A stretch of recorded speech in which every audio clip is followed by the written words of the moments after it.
Bueno, la importancia de tener una orquesta significa una medida de cultura, de desarrollo de una sociedad. Como una de las artes, la música ocupa un lugar importante, obviamente, en el desarrollo cultural de Montevideo. Y bueno, nosotros tenemos una muy buena orquesta sinfónica que consta de alrededor de 80, a veces menos, a veces más,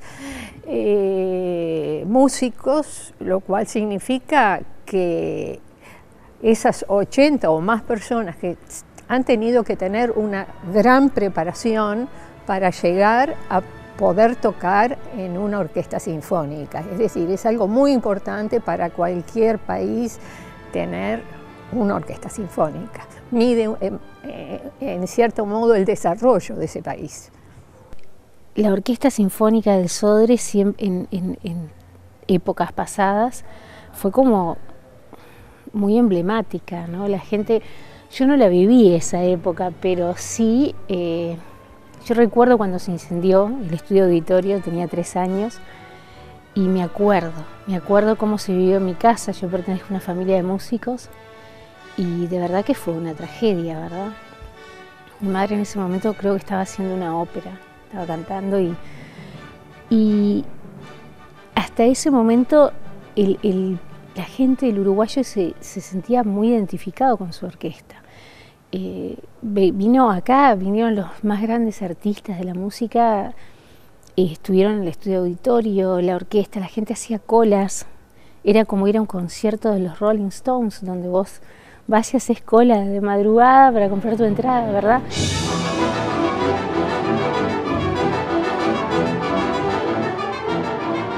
No significa lo mismo que hace 50 y 60 años. No creo que la repercusión en la sociedad sea la misma que en los años 50. Y eso es muy fácil de darse cuenta porque no contamos con que en estos momentos no solamente existe Internet, existe YouTube, existe un montón de tecnología que de alguna manera también nos aparta cada vez más de llegar a un público. Sobre todo que en este momento las orquestas sinfónicas viven un periodo en el cual tienen necesidad de reciclarse y adaptarse a las nuevas tecnologías.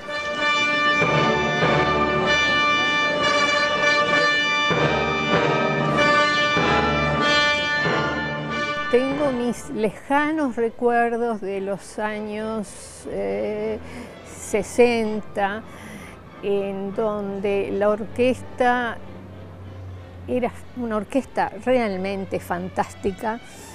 Yo venía con mi padre, siendo una niña, al abono, los sábados a las 6:30 de la tarde, siempre a la misma hora, puntualísimo.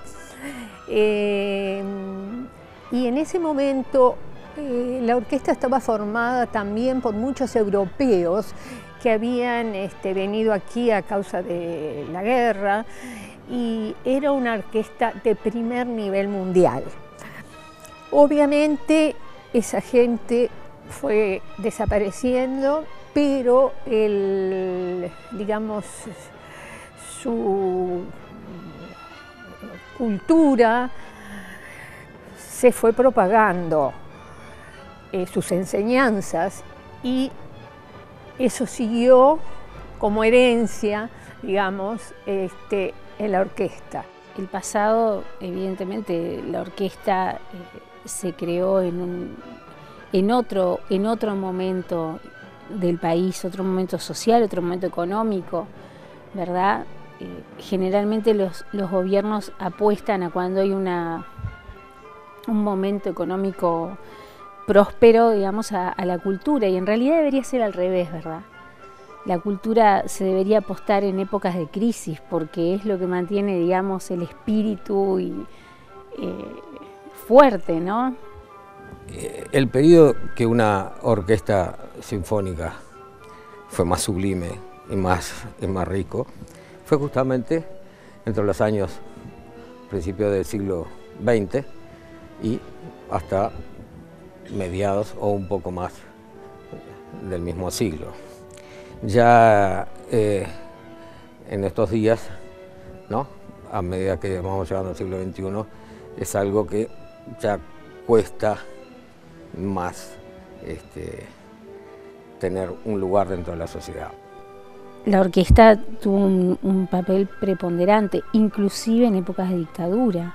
Saliendo de la dictadura,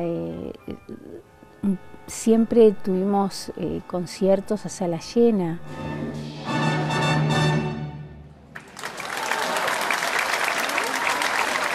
La orquesta estuvo como yendo de un lado a otro, ¿verdad? Y estuvimos muchos años en el Teatro Solís, después fuimos a la sala, a la que hoy es la Sala Boitiño, que en ese momento se llamaba Sala Brunet,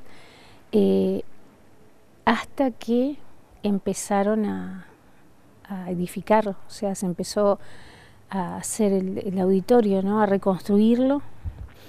Y bueno, para nosotros teníamos una gran esperanza, obviamente, porque dijimos, por fin vamos a tener casa, ¿no? Para una orquesta es muy importante tener su casa, sentirte identificado con el espacio de trabajo, creas como una cierta simbiosis, ¿verdad?, con el espacio y con todo lo que te rodea.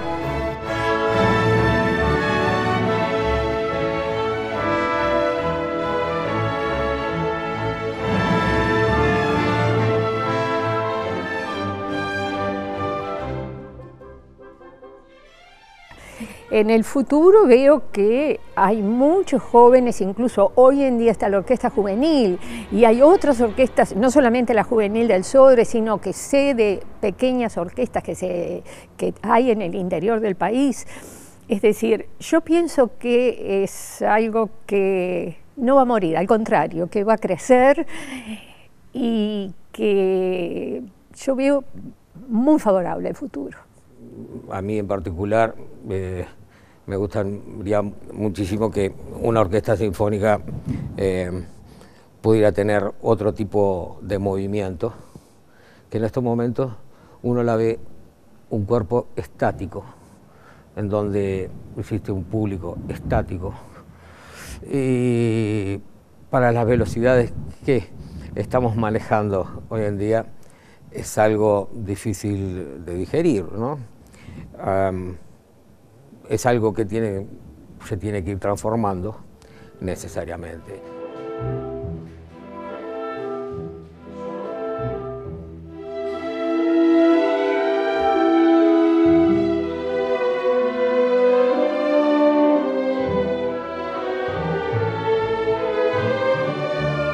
Yo no me inicié con la Orquesta del Sodre, me inicié con una orquesta formada por integrantes de la Sodre que dirigía el maestro Santórsola cuando yo era una niña.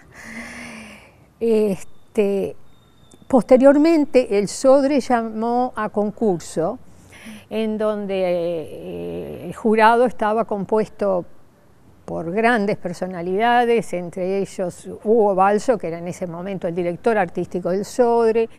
Era un concurso nacional que tenía muy difícil, en donde nos presentamos 26 pianistas, lo cual da prueba del alto nivel que había en ese momento, ¿no? Pero los finalistas del concurso llegaban a tocar con orquesta. Llegamos 6 finalistas y, no sé, por sorteo pienso, a mí me tocó el número 6. O sea que mi actuación con la Orquesta del Sodre en esa oportunidad había comenzado a las 12 de la noche. Y yo recuerdo cuando entré al escenario de decir a los músicos, estamos tan cansados, pero vamos a hacer un gran esfuerzo. Y bueno, lo hicieron. Y bueno, un concierto, además que duraba 45 minutos, el concierto número 1 de Brahms, y fue increíble el valor y el entusiasmo de los músicos para llegar a tocar en ese horario después de haber tocado previamente 5 conciertos. Eso para mí fue notable. Nosotros tuvimos un director titular, un gran maestro brasilero, el maestro David Machado, y con él hicimos ciclos completos de sinfonías, ¿no? Y en ese momento tocábamos en la Sala Brunet, que la sala ahora está muy bien, está reciclada, está muy linda. En ese momento era un desastre, era una cosa que uno miraba el techo del escenario y parecían todos como parches. Uno decía, ¿en qué momento esto se...? Bueno, pero era lo que había, ¿verdad? Y me acuerdo que estábamos haciendo, hoy hablábamos eso con mi compañera y me decía, ¿te acordás cuando hicimos la pastoral de Beethoven justamente? Y estábamos tocando el movimiento Toda la tormenta, terminamos de tocar eso y de repente cae como una especie de catarata del techo, empezó a llover, una tormenta brutal, pero fue el momento justo, así.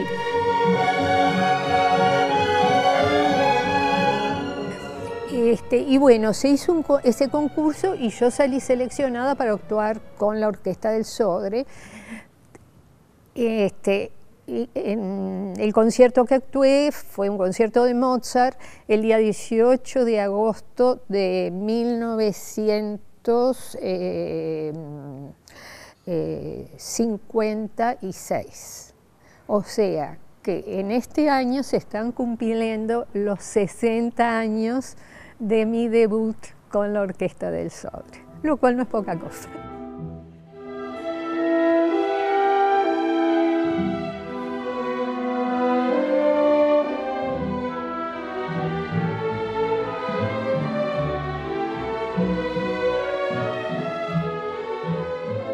Bueno, un ensayo tiene una duración de 3 horas, ¿no?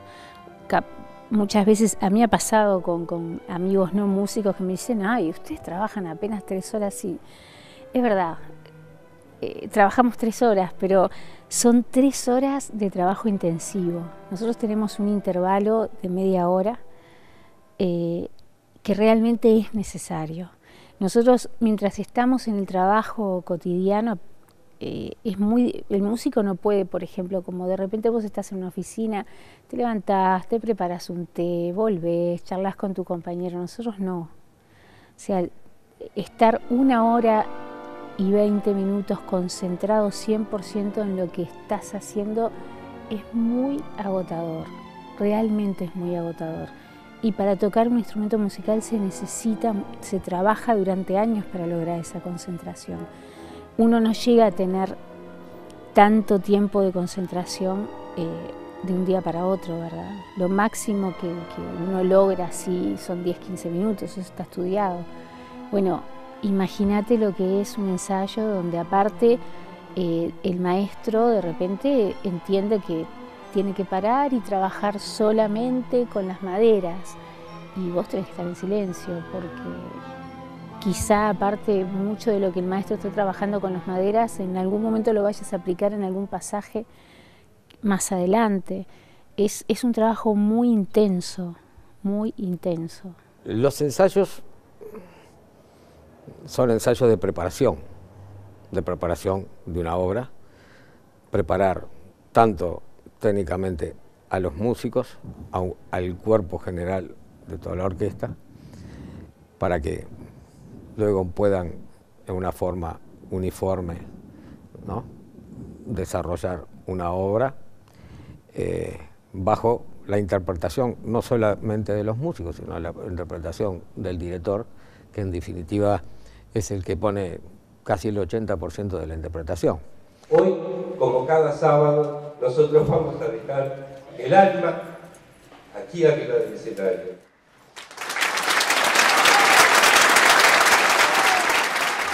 Nuestra relación con el público ha cambiado muchísimo. En este momento es una relación estática, una relación lejana, muy lejana. el público no nos conoce, nos ve de lejos, allá en la platea.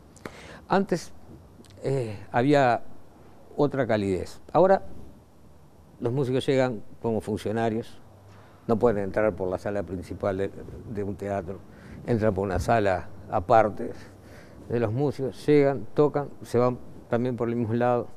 O sea, se perdió todo el contacto que existía en una época en donde era muy interesante, el público conocía a su orquesta, lo conocía de forma personal, te preguntaban afuera sobre diferentes momentos, ¿no? Uno recibía también lo que le había gustado, lo que no le había gustado.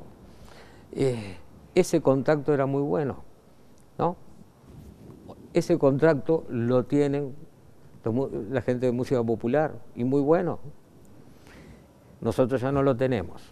Y hoy el público ha cambiado mucho también, ¿no? Hay gente mayor, obviamente, pero hay mucha gente joven que viene. Hay gente que de repente prueba de venir a la sala y por primera vez se queda sorprendida porque se encuentra con algo que es mucho más dinámico de lo que ellos pensaban, ¿verdad? Y por ejemplo, a mí me parece bárbaro esa desestructura que hay ahora de que la gente aplaude entre movimientos. Realmente me parece muy pedante a veces que uno diga, ay, no, hay que aplaudir al final de la sinfonía porque te quita la concentración. No, personalmente a mí me encanta.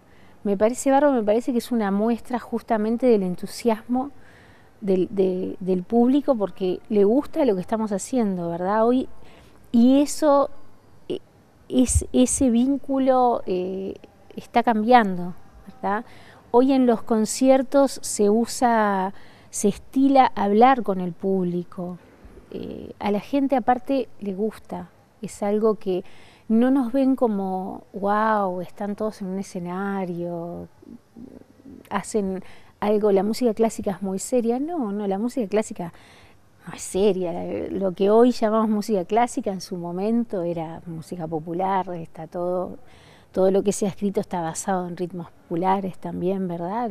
Sí, obviamente se toca con otros instrumentos, con otra armonía, otro desarrollo armónico, pero en definitiva 300 años atrás era música de la gente, ¿verdad?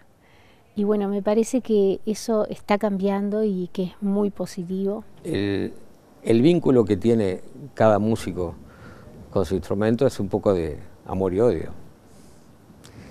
Uno le gusta el sonido del instrumento, le toma un cariño especial, como si ese instrumento tuviera vida, ¿no?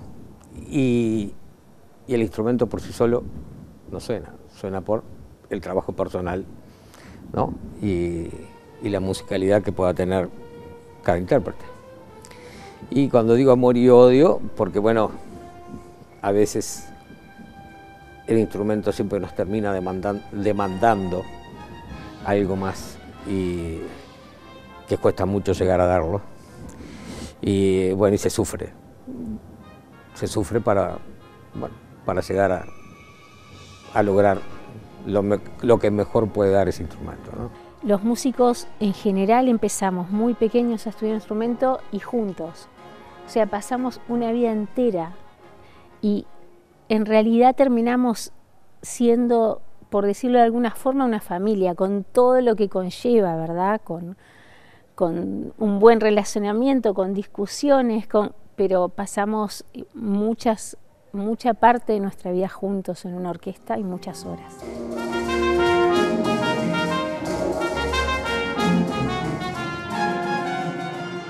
Pero creo que todos los músicos hay una relación con el instrumento muchas veces de amor y odio, ¿verdad? Porque es una profesión difícil, muy difícil, muy difícil. El estudio del instrumento, lograr lo que uno realmente quiere. El instrumento tiene que ser parte de vos, de tu cuerpo, tiene que ser tu voz. Así como el cantante se expresa cantando, ¿verdad? El actor estudia su texto, cómo declamarlo. Nosotros con el sonido es lo que tratamos de expresar, lo que somos, lo que sentimos. Bueno, y muchas veces pasa eso, de que hay momentos en donde uno tiene esa especie de bronca de decir, ay, qué difícil, ¿por qué no me sale?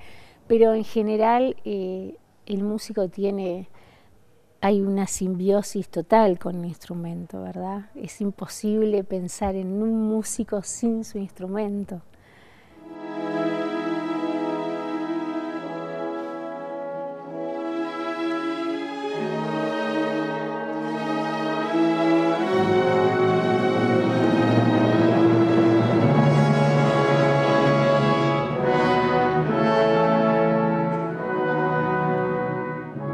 Todos sabemos los beneficios que nos ha traído Internet y es increíble que hoy podamos ver tal concierto que hizo la Orquesta de Londres, de París, de cualquier parte del mundo, en diferido por supuesto, pero podemos tener acceso a gran material.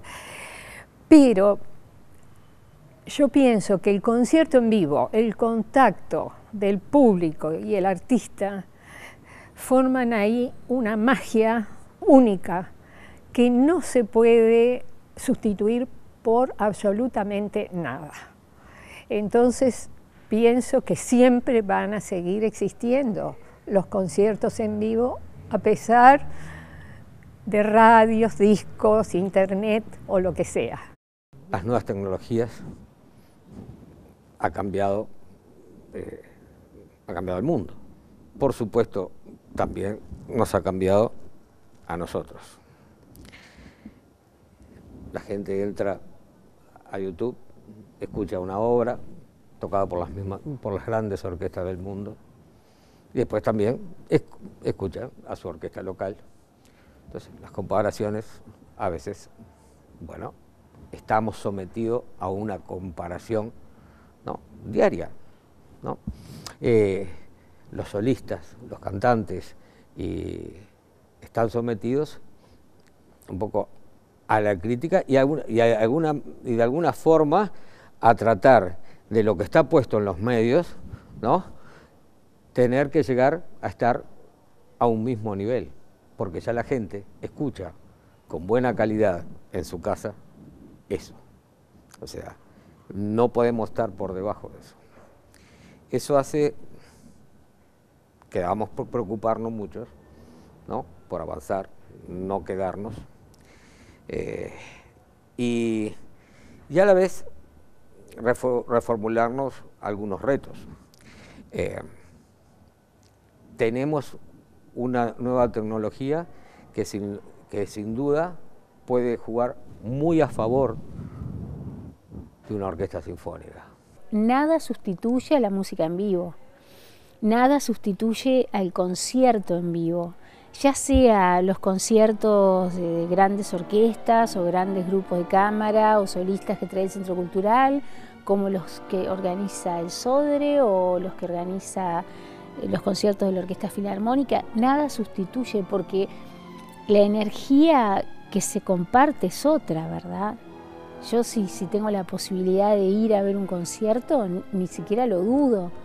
Obviamente que prefiero ir, y creo que a todas las personas que les gusta la música piensan lo mismo. Yo veo un DVD, un concierto de rock, y no es lo mismo que ir al concierto de rock. De repente en mi casa lo escucho, voy, me tomo un café, cocino, no sé, hago otras cosas.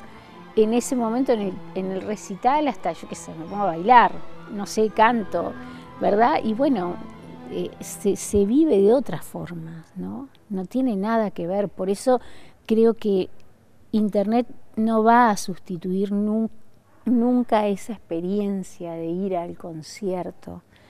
Y me da, por ejemplo, una de las cosas que me da mucha pena y que creo que tenemos en el DF es que la Orquesta del Sodre es la orquesta de todo el Uruguay. Y viajamos muy poco al interior, o sea, el público del interior está totalmente abandonado. Eventualmente tenemos un concierto que vamos, pero uno de repente en el año, con suerte, lo cual de verdad me parece vergonzoso porque es una experiencia completamente diferente. a que incluso te lo pasen por un canal de streaming. No tiene nada que ver, nada que ver. El concierto en vivo o una pantalla no es lo mismo.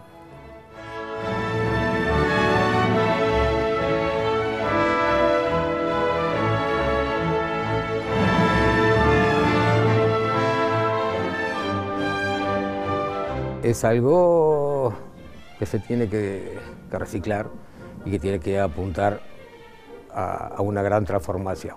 En muchas partes del mundo, en Alemania, en Estados Unidos, ya se ha comenzado justamente a tratar de integrar